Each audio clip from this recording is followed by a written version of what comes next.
This is Genevieve here. This is the third episode of my 3 restaurant comparisons, and this is about who deceive gluten-free customers when they come in.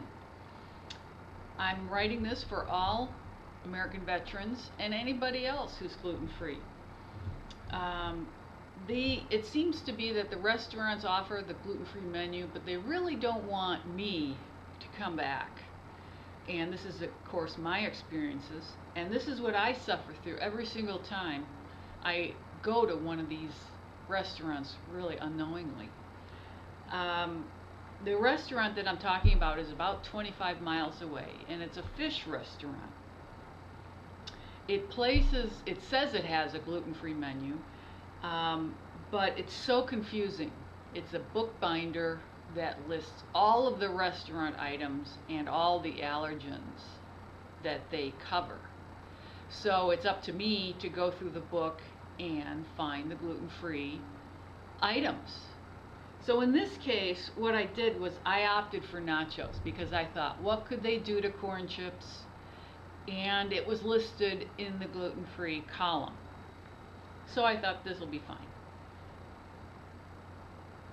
Let's start now with the pattern of deceit. It's the same every time at these kinds of restaurants.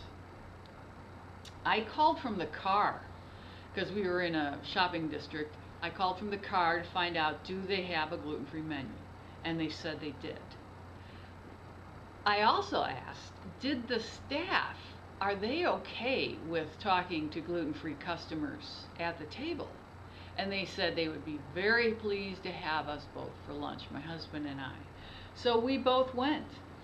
They were very cheery when we arrived, always very cheery. They brought the gluten-free menu. They brought my husband his menu.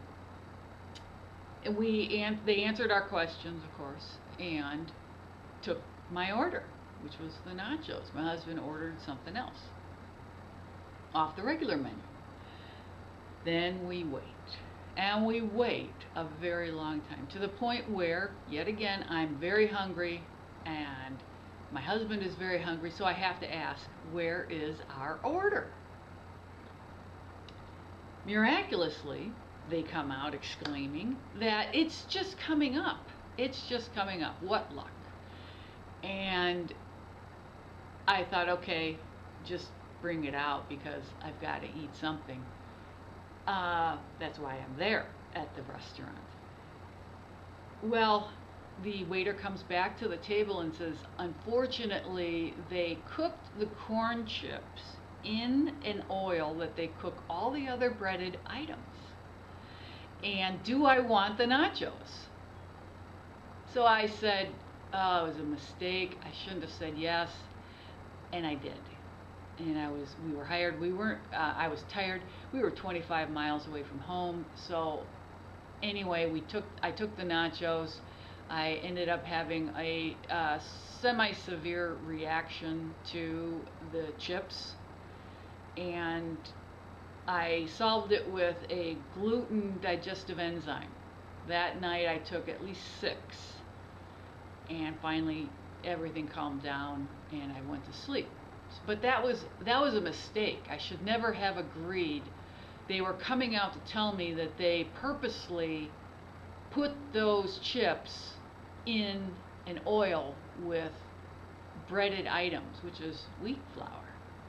Now, the reason I know it's purposely is I go to restaurants all the time. There's at least 2 that I'm going to talk about in a later video that does an excellent job. And they have their kitchen sanitation methods all prepared. They know how to do this. To make that kind of blunder is really a restaurant that says, don't come back. And we won't. I won't come back. They achieved the end result they were after. The experience was so bad I will never, of course, go back. But it was like being served bad oysters. That's the extent of how bad they don't want me to come back. That's all for now. Have a great day. good eating and good health.